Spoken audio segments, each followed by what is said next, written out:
and welcome to Americans Learn. My name is Lauren, and today I'm looking at a fat electrician video. This one is a little bit older. It's about 6 months old. But this one is America's Guerilla Airforce, Claire Chennault, and the Flying Tigers, I believe. I'm looking forward to it. I know I need to watch a couple of his more newer ones. Just a few of his newer ones, but they're all like really long. Which is usually totally fine. I just currently don't have time for that. I'm trying to get, I'm playing a little bit of catch up here after my sister was in town and I wasn't able to film anything for like 5 days. So I'm just playing a little bit of catch up. So that means I got to do some slightly shorter ones, nothing more than like half an hour or so in the initial video. But never fear. I will go back and watch some of those old, longer ones pretty soon. Because, they always interest me. They're always really good watching. So, I don't want to waste any more time. Let's go. You know, most nations will create a guerrilla fighting force, but do you guys remember that time America made a guerrilla air force? No? Grab a seat. Grabbed it. Today My seat is grabbed. Chennault and the AVG, also known as the American Volunteer Group, aka the Looks Flying like a nice Tigers. guy. Okay, now if you already follow me, or if this is the first time you've ever seen one of my videos, you are somebody that just clicked on a World War II Flying Tiger video and probably already know a ton about World War II to begin with, so I'm not going to waste your time rehashing the entire thing. Okay, so the super abbreviated version, in case you live under a rock or you clicked on this video on accident, prior to the attack on Pearl Harbor, by and large, America did not want to enter World War II. They saw it as a huge European conflict that we should have nothing to do with. Now, despite that, many people in the government and the military realized that this war was going to come whether we wanted it or not, so they began prepping the military, and in the meantime, they were doing everything they could to help out the Allied forces. Countries like Great Britain, the USSR, France, and in this case, China. China. The absolutely incredible He just wanted to story do of a the Flying reel, Tigers huh? is quite literally the time FDR, the longest sitting president. That was in reference.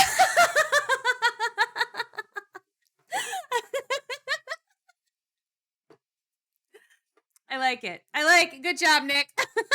To the fact that he sat 3 terms, not that he was always. You know what? We're just gonna move on. He wasn't always. He did We're just gonna push through. occasionally. Anyways, stand, FDR was approached by this crazy ex-infantryman that became a pilot known as Claire Chennault, aka Old Leatherface. He had recently just gotten back from China, where he was working as a civilian contractor, and he realized that, like, hey, Chinese Air Force kind of sucks. It'd be really cool if I could get some American pilots with good training and some American planes and take them over there. I feel like we could wreck house. So he approaches FDR with this idea, and FDR is kind of stuck in this situation of like, well, I can't send over American service members because then that'll be an act of war against Japan. So here's what I'm gonna do. I'm gonna approach 100 of the best pilots and mechanics and ground crew that America has, and I'm gonna let them have the opportunity to get released from their contract. They can resign their commission and become civilians again, as long as they agree that they are then gonna immediately go over to China with Claire Chennault and found a guerrilla air force and fight the Japanese by themselves. And we are gonna get to all of that right after a word from our sponsor. This video is brought to you by World of Warships. Yeah, this is actually all I had to hold up to the camera. It's technically a warship. It's part of the USS Texas, which you can actually play in World of Warships. And not only that, you can have me as the captain. Yeah, they put me inside of the game.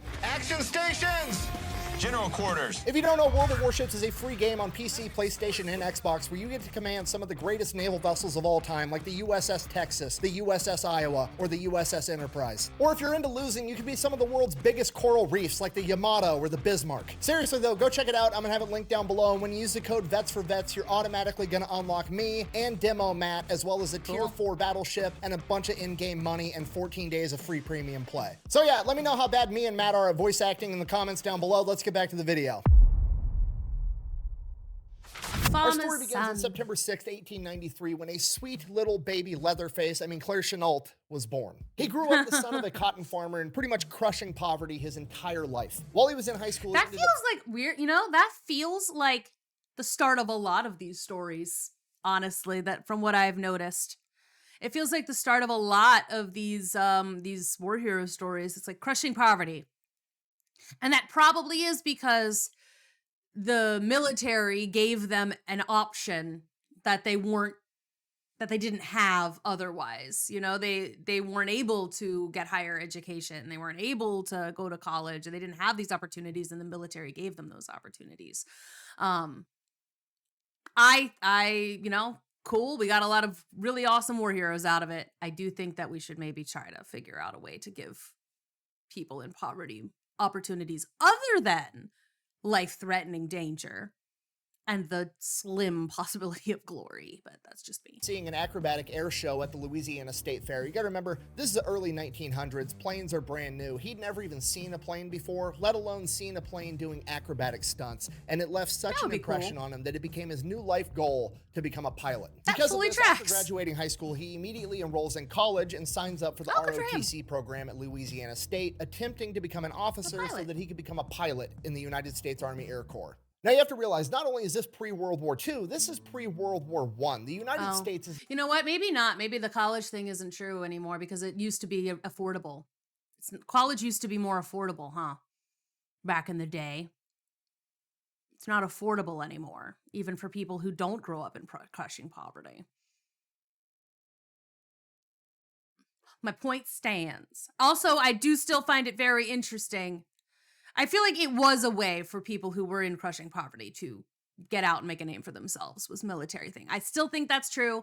I still think it's interesting that a lot of these people started out poor. Not a military superpower yet. The military at this point in time is much, much smaller, and the officer corps is not something that you just go in there because you want to serve your country. The officer corps is something that you get into because you come from a wealthy, aristocratic family, and one day you want to be a politician, or you want to be a career man that's going to make general. Basically, you have to be from the right family and have the right connections. I also didn't know ROTC was that old. Son, he absolutely did not. He was essentially bullied out of the ROTC program his first year there. He would end up finishing his degree at Louisiana State and going on to become a gym teacher. He absolutely hated it, ends up quitting his teaching job, goes and works at a Goodyear tire plant, finds a wife, starts having kids, starts up his family. Shortly after that, World War I breaks out, at which point he's thinking like, okay, the demand for military personnel just went through the roof. Maybe this is my opportunity to finally get a chance to become a pilot. So he goes, he signs up for the Army. He's eligible to go into the officer training program because he does have a college degree, and he specifically requests to become a pilot. Now, he does get accepted to be an officer. He goes through the training program, becomes a 90-day wonder where he gets all of his officer training in 90 days. However, in regards to him being a pilot, the letter he received said, and I quote, "Applicant does not possess the necessary qualifications for a successful..." Classism! That's... So while he was able to change his stars a little bit and break into that officer class as a son of a poor farmer, becoming a pilot would prove to be another level of difficulty. You see, the idea at the time was that if you wanted to be a military pilot, you had to be the best of the best. And apparently in their eyes, the best of the best meant that you basically had to go to an Ivy League college and be an athlete. So like, you know, if you weren't competitively rowing a canoe at Yale, you obviously couldn't be good at flying an airplane. Truly, for the life of me, will never be able to understand the logic that goes into this line of thinking. Like, hey, it's classism. It's not logic. There's no logic. It's people who are rich thinking they're better than everybody else because they're rich. The tale as old as time. We're gonna put you in a potentially life or death situation. Who would you rather have by your side? Somebody that was born with a silver spoon in their mouth that competitively weaved baskets at Harvard, or some fucking farm kid that grew up in soul-crushing poverty? It's because not about that. An Easter egg hunt, I'm going with the farm kid 100% of the time, 110% of the time if he's got bad vision, because he's clearly gonna be unstoppable. Right? That seems to be the way it goes in this too. They've got bad vision. I'm just saying, Nick, you're coming at it from a logical perspective and not a classist perspective. If you're looking at things in a that kind of like bigoted way, logic means nothing to these people. So, sorry to disappoint, Nick. You're thinking with your brain. That's not gonna fly. Regardless, Claire ends up getting rejected for the pilot program and he gets voluntold to be infantry. So now he's an infantry officer, goes through, does all the training. By the time he gets into his unit gets trained up, they get ready, they're shipping on their way to World War I. World War I ends. So great. So from here, he gets stationed at this military base down in Texas, and he's there just like teaching people how to do infantry stuff. But this military base also has an airfield. So naturally, he just ends up becoming friends with some of the pilot trainers, and he ends up convincing them like, hey, teach me how to fly one of these Yes! fighters. Not only does he Good! learn how to fly, he actually gets so good, they start letting him fly on his own. And the way they're able to Nice. do that is the pilots go, they get in their planes, and they drive them or taxi them up to the takeoff line, and then they hop out and let Claire jump in, and then Claire takes off, and he's doing solo flights all by himself. Doing this, he Nice. kind of like unofficially logs 80 hours of flight time, Whoa. gets a name for himself locally, and then they're able to end up pushing him into pilot school, so he's finally gonna get a chance. So Claire Chennault is now this close to Grab those opportunities when you get them, then, kids. Like, that's the moral. You see an opportunity, take it. achieving his lifelong dream of becoming a pilot. He just has to pass pilot school, which should be easy because he already has the hours to do so. He just has to go prove the skills that he already has. The problem is he gets there and he's no longer surrounded with all of his pilot buddies. There's nobody there to vouch for him. There's nobody there that likes him, and he is once again the poor farmer's son. And to make things worse, he's the poor farmer's son that's managing to make all the Ivy League new recruits look like absolute dog shit, and he is bullied and treated very badly throughout pilot school pretty much the entire time. And it gets to the point that he's about to flunk out of the entire course because all of his instructors keep failing him. See, that honestly hasn't changed too much. My cousin went to pilot school, and she was one of the only females there, and they basically tried the same thing to her. Like, the people there were terrible. Like, the flight instructors were really, really hard on her. Like, she had a very similar experience to that, but not because she was also not, you know, she wasn't like from a wealthy family or anything, but it, you know, it's pilot school is still a boys' club, and it's still a rich boys' club, from what I can understand, from the experiences that I have witnessed in my family. Then, on what is to be his last flight ever, he gets one more chance to prove that he's a good enough pilot, and his coaching pilot, or cadre pilot, is a guy by the name of Ernest Allison, and they go up in the air, and he proceeds to, you know, do his thing. He's a little bit more reckless. He feels more comfortable in the airplane. He's doing stunts that maybe he shouldn't be doing. He's trying to show off to this Ernest Allison guy. They come back on the ground, they land, and everybody's like, well, is this guy gonna pass and become a pilot or not? What are we gonna do? And Ernest Allison is like, it's not that he's a bad pilot, he's just fucking crazy and does a bunch of shit that pushes the airplane to its limits. We're gonna pass him, and then we're gonna send him to the Army Air Corps acrobatics team. So now, not only is Claire Chennault a pilot, but he's a stunt pilot that's gonna tour around the United States showing off how good the Army Aviation Corps really is. Well, that's kind of exactly what he wanted to do, though, right? Right? Like, that's kind of what got him interested in piloting in the first place. There's not a war happening right now, right? So it's like, yeah, I'll go and do plane tricks. And Claire, in his typical fashion, he's got to take it one step further every single time. Not only are the stunts themselves going to be entertaining, the entire event is going to be entertaining. Good. Claire designs his signature move. He goes and dresses up like an old woman and sits in the crowd in the stands. And then they're going to pick a random spectator to come out and try to fly a United States Army fighter plane. So I love him! The oldest woman in the crowd telling everybody that she's 99 years old. Her face looks like a leather handbag, the whole shtick, and he kind of limps out there in this old lady outfit, climbs into a plane, and goes up in the air and starts doing all these crazy fucking stunts. In addition to being a phenomenal entertainer, he is also a tactician. This man is constantly thinking ahead and trying to establish new battle doctrines, despite the fact that he's just entertaining a crowd of civilians during the day. He goes back home and he's writing papers on how aerial warfare should be conducted in the future. Now, at this point in time, leading up to World War II, the predominant theory was that fighter planes were out. They're gone. They're useless now because we've invented the bomber. It's a bigger, better plane. We're going to cover it with armor and machine guns. And if any fighter plane gets anywhere near us, we're going to be able to shoot them down. So we might as well just not have fighter planes at all. He wrote multiple papers on it. He tried to establish doctrine of how planes would actually go out and attack bombing formations. He was doing all the intellectual work that went into this, and it made all of the other aerial officers absolutely fucking hate him because he's trying to shoot down their idea of just having heavy bombers all the time. And because like, of you this, need for something years, he was repeatedly maneuverable. passed up for promotions, and then it got so bad at one point that they tried to actually med board him out of the military. Basically, all the other officers were like, this guy's always fucking coughing all the time, and he has chronic bronchitis because he got the Spanish flu back during like World War I, and the chronic bronchitis just never went away. So they ended up trying to med board him out of the military, at which point he's like, you know what, fuck it.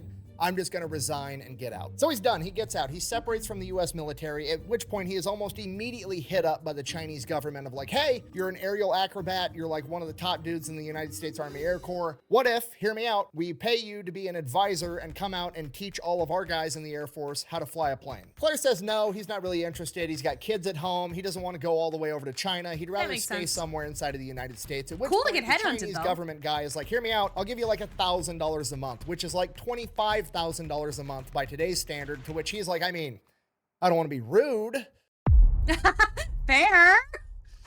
So Claire makes his way over to China. He gets there in like either April or May of 1937, and things are way worse than he ever could have imagined. The entire Chinese Air Force only has about 90 functioning airplanes, and they are way outdated. And if that wasn't bad enough, the pilots on average are just they're not very good. So he immediately gets to work. He starts advising the Chinese government on like, hey, here's the planes and the equipment that we need to start procuring. He's trying to train the officers on all the different things they need to do. And he's also trying to train the pilots on how to become better pilots. This goes on for a little while, and honestly, things are going kind of great. The Chinese pilots are very receptive to everything he has to teach them. The Chinese government's very receptive and trying to get him all the equipment that he needs. He's finally getting the respect that he deserves and wished his own government had treated him with all along. But then after being there for about 2 months, in July of 1937, the Japanese attacked China and began the Second Sino-Japanese War. And just so we're on the same page, when I say they started the war, I don't mean they like sent a letter declaring war like, hey, we're fighting now, or they attacked a military installation. No, they just started sending bombers into Chinese cities and started carpet bombing civilians. And at this point, the entire Chinese military, including Chiang Kai-shek himself, literally the leader of China, looks to Claire Chennault like,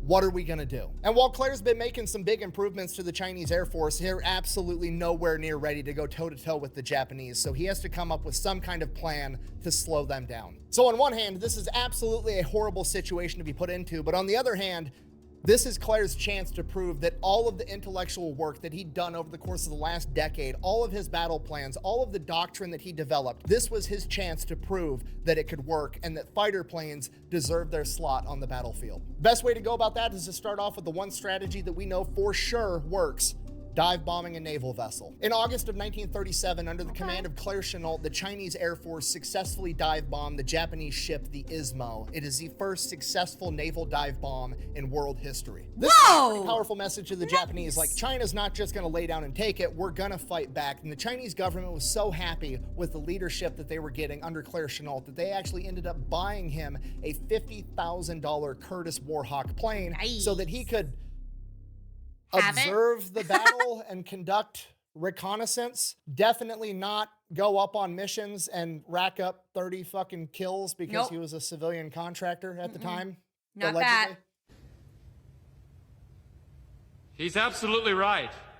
Now, to be perfectly clear and intellectually honest, I'm not saying that he did rack up 30 aerial kills. I'm not saying that I can prove that. Not saying anyone ever has. I'm just saying a lot of people seem to think that he did, and he would never really admit one way or the other. But what we do know for sure is that after the successful dive bombing on the Ismo, Claire was like, you know, if it works on boats, I bet it'll work on planes too. And that became the strategy. We're gonna dive on the bombers and shoot them down as we fly past them. Now, the problem is that the Chinese planes weren't fast enough to be able to scramble, get up in the air, get at a higher altitude than the bombers to be able to sneak up on them in time. So Claire had to come up with another way of knowing when the Japanese were coming. So he had to have the Chinese go and set up observation posts all over China where these popular Japanese bombing routes were, and they were gonna radio back and be like, hey, the planes are coming, here's the route they're taking, at which point he would be able to scramble the Chinese Air Force and get them up in the air and at a higher altitude than the bombers so they could sneak up and dive and shoot them as they flew past. Claire referred to this as the bamboo radar, and it worked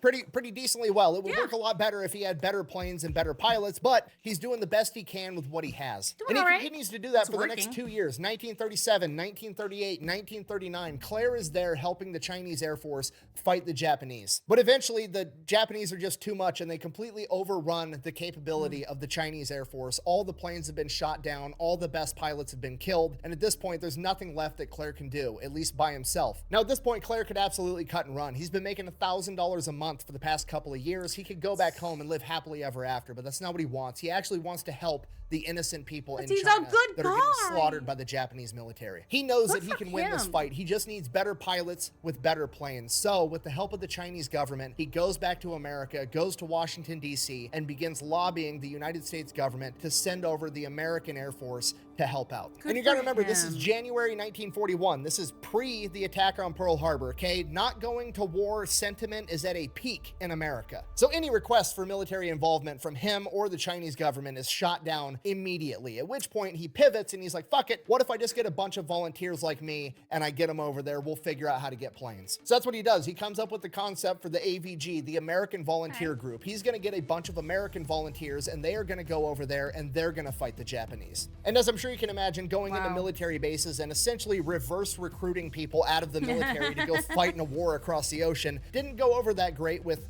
many officials or their chain of command. It caused such a stir, in fact, that FDR heard about it, and when he heard about it, he loved the idea because he actually wanted to be involved in World War II. It's his constituents that didn't, so he decided he was going to help Claire out. He basically greenlit him to have 100 of the best pilots in the United States Army Air Corps released from their contract. They were going to be allowed to resign their commission and go over to China with him. In addition to the 100 pilots, he was also going to get 200 of the best ground crew available. And they're going to get 100 P-40 Warhawks to go with them. Nice. Getting those. So now Claire and his army of 300 civilians all go. They get passports saying that they are missionaries and teachers and farmers and that they're going over to China to provide aid and relief for some bullshit. They basically smuggle themselves Doctors across without the ocean borders. and they set up their first headquarters in Slash Burma. Now they go to pilots. Burma first because it's technically part of the British Empire, so they're going to be relatively safe. And Claire is going to use this time to be able to train all of his men in all of his new battle tactics and teach them everything he's learned after conducting war against the Japanese for the past several years. And for the pilots, it is a learning experience to say the least, because Claire's battle tactics and doctrine are completely different than anything they've ever been taught. In addition to that, there's a pretty big amount of disbelief when they're told that the Japanese Air Force is actually super legit and should be taken very, very seriously. Because up until this point, all these young American pilots have ever been told was what propaganda was telling them. China was some backwood island nation that we shouldn't have to worry about. They can't possibly develop a good plane, and even if they could develop a good plane, there's no way they can mass produce it, and even if they could mass produce it, we interrupt our program to bring you this important message. And just to reiterate, before I say this, I'm not saying this, I'm regurgitating the historical, information and propaganda at the time, but that information and propaganda that was being put out basically said even if the Japanese did have good planes, it wouldn't be an issue because Japanese people were flying them, and if they flew towards the sun, they'd have to squint, and when they squint, their eyes would be shut, and then they'd just crash the plane. See? You see? Well, you don't see it? Okay, obviously, that's fucking dumb, but guess what? If you get told stupid shit your entire life, you're probably going to end up believing some stupid shit, and that's what's going on here. And it gets even worse because not only are the members of the AVG basically sleeping on the Japanese, they've also been taught just a bunch of horrible battle tactics. Okay, you gotta remember, this is pre-America joining World War II, meaning that a lot of the combat pilots have all been trained by pilots from World War I. Who were the pilots from World War I? They were the boat rowing Ivy League college kids that were going up in the sky in their plane to have a gentlemanly duel against one another. Okay, the Japanese aren't playing that shit, and they can't either if they expect to win, and Claire has to beat that into these kids' heads. So much so that he actually goes ahead and he just outlaws dogfighting altogether. The AVG will not engage in dogfights. As great as the P-40 is, they don't have much of an edge against the Japanese fighter planes, right? They are slower, they are heavier, they are less agile. The only real advantage they have is that they have more guns. Now, I'm paraphrasing here, but basically Claire Chennault walks into the classroom and is like, looky here, kids, the P-40's got more guns. That's really all we've got going for us. So we're going to turn weight into an advantage, okay? We're going to fly up really high, sneak up on them, use our weight to fall really fast and shoot the enemy on the way down, okay? You ever heard of a drive-by? This is a flyby. Nice. And then after you and all your wingmen have finished your dive, you're going to pull up and use that momentum to get really high again. And if there's still Japanese planes in the air, you're going to circle back around and dive on them again. We're going to call it the zoom and recover strategy. I like You're literally going to shoot them out of the sky, utilizing brute force and ignorance on repeat until there's none of them left. This is not not going to be some gentlemanly affair like you were taught in flight school. This is going to be hit and run guerrilla warfare in the sky. Now, around this time, some of the pilots just flat out quit. Some of them don't have what it takes, but the vast majority all immediately get on the same page. And that is partially because they trust Claire Chennault, because he's been there, he's done that, and they're going to listen to him. But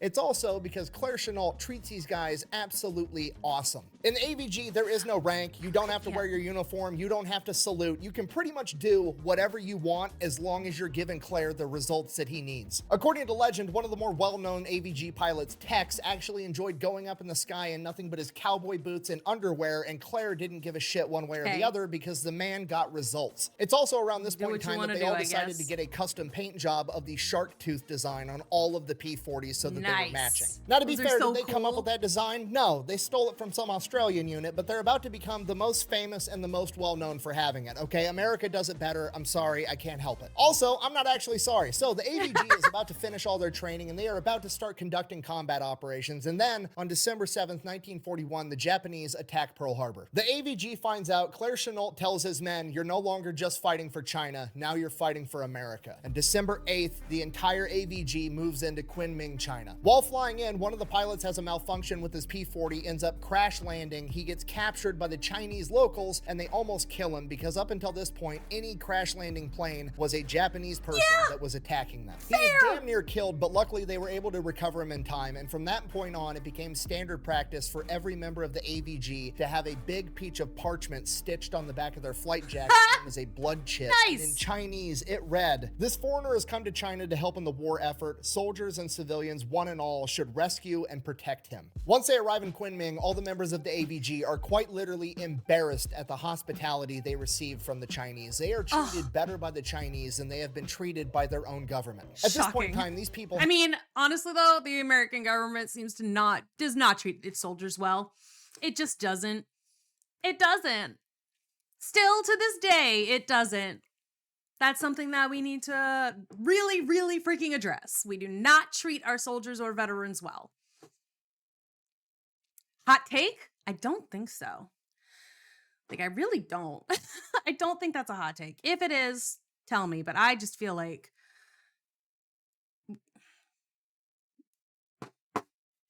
it's a hammer. I'm using it as a gavel. We don't treat our soldiers well. We should treat them so much better. Also, I feel like this guy does deserve a shot, but I don't have any shitty whiskey to do a shot, so I've got some nice stuff. I'll be sipping it for him. Because he deserves to get one poured out. He actually seems to treat people with respect. And he's like not super racist, which is like wild for that time, but like he's helping these people. He just wanted to help. And also he's getting paid $1,000 a month, but also it was like he's spent so much time helping and he didn't have to. Like he could have left, but he didn't. Instead, he like doubled down and like tried to work even harder to help the Chinese people. Like that's phenomenal. Like that's crazy. Good for him. Like I feel like it feels rare that you hear stories of these people, of soldiers and war heroes even just we need to tell these stories more often. You know? Why does he get a movie? Like, can he have a movie in, like, instead of the American Sniper guy, you know? Like, this guy was protecting civilians. Can we... I don't know. I just think it's really nice. I like to hear the stories of empathy, of just trying to do the right thing.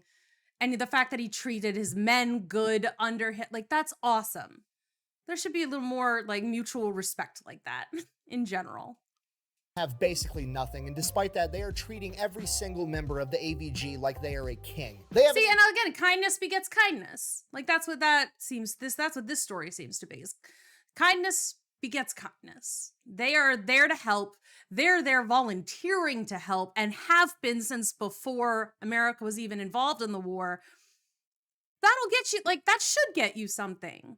And I'm glad that it did. And despite that, they are treating every single member of the AVG like they are a king. They have an entire detail making the AVG as much incredible food as they can possibly eat. They're doing their laundry. Every member of the AVG has their own personal bedroom. They build them a baseball field and gun range because even back then, that's just what America's into. And baseball then, and December guns. 20th, the Bamboo That's radar so detects nice. 10 Japanese bombers headed straight towards Kunming. Okay, this is it. This is what they've been training for. This is what they volunteered to come out here and do. On top of that, this is revenge for Pearl Harbor. They are going to be some of the first Americans to go toe-to-toe with the Japanese. Nice. This is Claire Chennault's chance to prove that modern fighter planes with skilled pilots can absolutely go toe-to-toe and win against modern bombers. He sends up 24 P-40s to intercept the Japanese bombers, and everything goes absolutely textbook perfect. They ambush them from above, shooting down 6 bombers immediately, heavily damaging 3 more, and only allowing 1 to escape. And only 1 American P-40 was slightly damaged in return. This is an enormous victory, and the first victory that the people of China have seen in a very long time. By the time the AVG members land,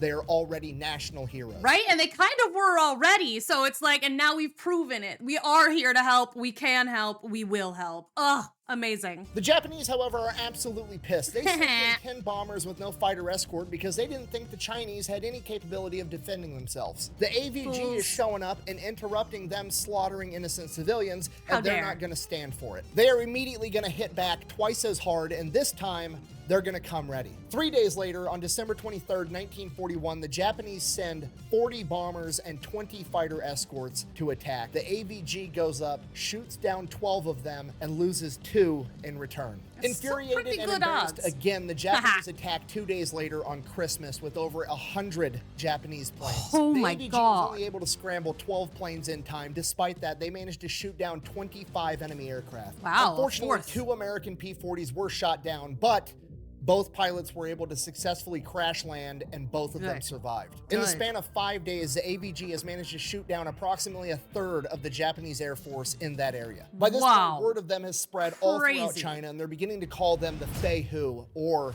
the Flying Tigers.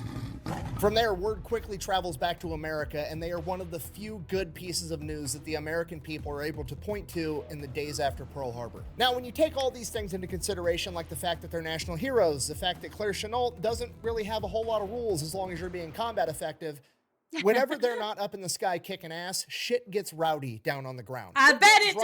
Partying with all the locals. Apparently, they learned how to ride water buffaloes. Allegedly, they had a pet leopard. Amazing. They got drunk and shot all the chandeliers out of their favorite bar. Just complete chaos. Amazing. They're getting results. Claire Chennault doesn't care, and the people of China absolutely fucking love these guys.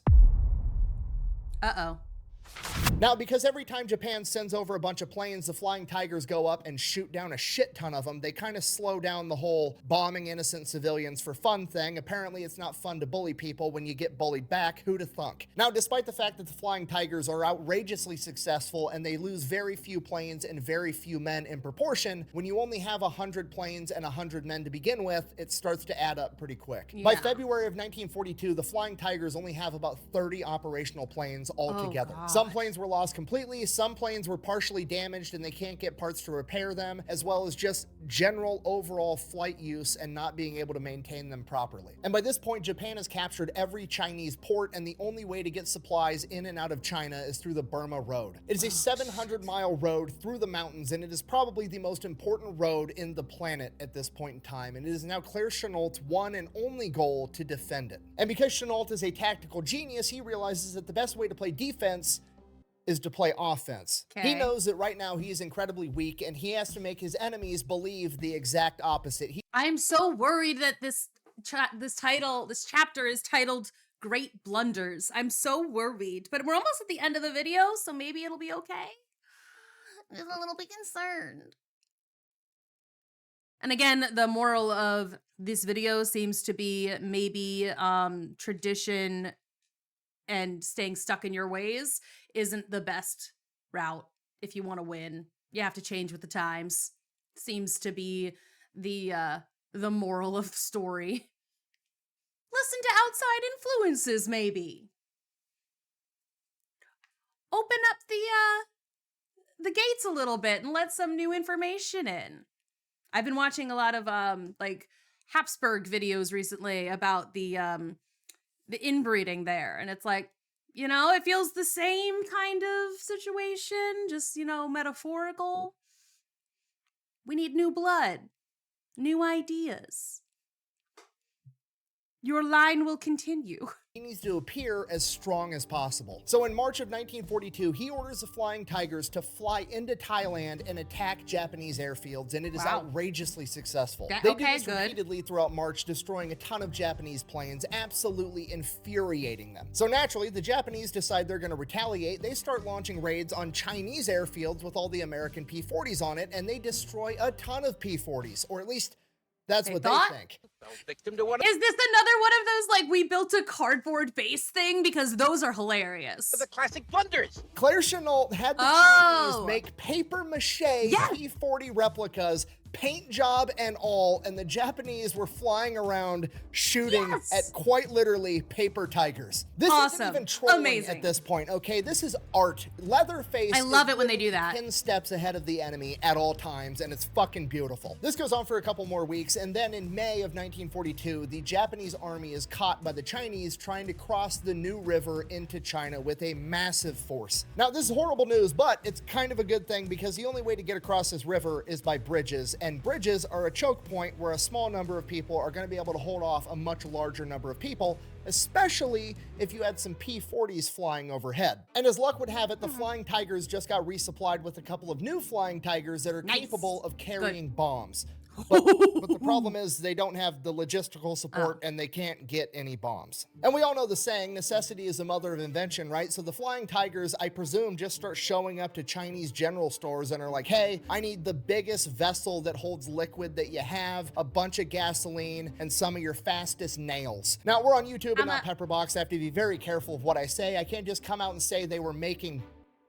But you're catching my drift. They got creative and manufactured their own equipment. You said bomb. What's wrong with saying bomb? You didn't say bomb. Bomb, bomb, bomb. Bomb, bomb, bomb, bomb. Bomb, bomb, bomb, bomb, bomb, bomb, bomb, bomb. So that alone is absolutely terrifying. But you know what's even scarier is Claire Chennault, the tactical genius, is the one running the show here. And you know what's more effective than just bombing the enemy? If you flew over the river, past the enemy that's pinned up against the river, and just bombed all the supplies trying to get to them. So now the entire Japanese army is just stuck up against this river with no supplies for like a month. The Flying Tigers almost single-handedly halt the Japanese army. Literally hundreds of thousands of men just fucking stuck there and starving. Dude, what do I do? Help! We'll be stuck here forever.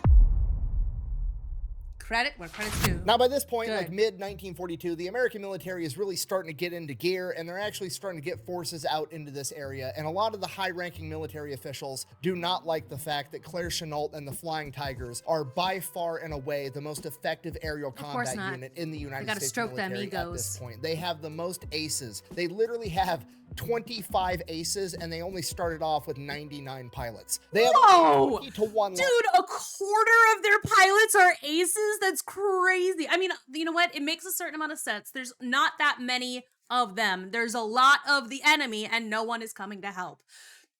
You do what you gotta do.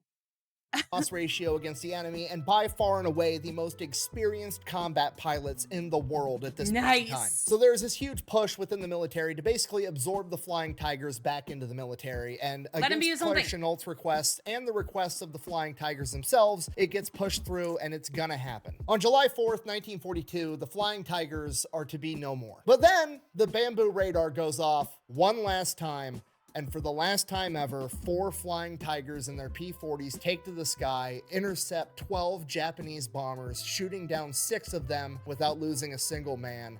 And when they land, the Flying Tigers are officially decommissioned. After 7 months in combat, 23 of the 99 Flying Tigers would die in the line of duty. 4 of them in aerial combat, and the rest to ground fire and training accidents. But they took with them 299 Japanese aircraft. Claire Chennault is to re-enter the United States military at the rank of colonel, and the rest of the Tigers are presented 2 options. They can return back to their previous unit, or they can stay and assist Claire with transitioning the new force over. All of the Flying Tigers are absolutely furious. Claire Chennault doesn't want this to happen. None of the Tigers want this to happen. They had an absolutely incredible team, and they wanted to keep it together as long as possible. Because of that, many of them choose to leave immediately and return back home to their original unit. Luckily, a couple of the Flying Tigers do stay and help Chennault with this transition, and it is a very rough transition because the new man in charge is Joseph Stilwell, aka Vinegar Joe, one of the most controversial and disliked generals in American history. I mean, the audacity for this dude to show up in theater and just be like, wow, you've accomplished all of this with only 300 men. You know what I should do? Think that you did everything wrong and not take your fucking advice, which is pretty much exactly what happens. So Joe Stillwell and Claire Chennault basically fucking hate each other the entire time. Good, I hate Joe Stillwell too. Claire Chennault ends up getting promoted to the rank of general, and he is put in charge of the 14th Air Force, and he remains in China until the Japanese surrender and World War II comes to a close. From there, he goes back home, he retires, he advocates in DC very heavily that the American government should support the current Chinese government because he absolutely hates communists, which, I'm gonna be honest with you, just when I thought I couldn't have a bigger man crush on a guy, he goes and pulls that card. Fair enough. And at this point, to pretty much nobody's surprise, it falls on deaf ears entirely. Nobody listens, nobody cares to what Claire Chennault thinks or says, and he just retires and gets to live happily ever after for a little bit, and then ends up passing away from cancer at the age of 67. And that is the story of the Flying Tigers, America's Guerilla Air Force, one of the most effective fighting units of all time, and their leader, Claire Leatherface Chennault, one of the most underrated and underappreciated. See, like, have him have like too bad they didn't make a movie about him 20 years ago, because Tommy Lee Jones could have played him. Tactical geniuses in American history. But I hope this video helps with that at least a little bit. Thank you for watching. Awesome. The best way to support the channel is go buy some merch over at thefatelectrician.com. I do like that blood runs Quack red shirt. bang out. Boy, oh boy, I sure do love it when the government comes in at the last minute to ruin a good fucking story. Yup. Seems to be the way of these a lot, honestly. And like, just, we don't listen to the people who know what they're talking about. Ego keeps getting in the way. It's really frustrating. Anyway, this guy's awesome. Claire Chennault, boss. He seems awesome. Seriously, they should have made a movie about him 20 years ago and had Tommy Lee Jones play him, because he looked like Tommy Lee Jones. Anyway, thank you for watching this video. Let's try and see if we can't maybe start voting people in who will treat our veterans and soldiers right. That seems like a good idea. Maybe it's time to, like, again, what I was saying, new blood. Hadn't even considered that part of the situation, but let's term limits and try to, like, vote in people who are actually going to do what their constituents want rather than what has always been done and what's the status quo. F the status quo. All right, we're not going to turn this into a rant, but I've already done the rant. The rant has been done. I will see you in the next one.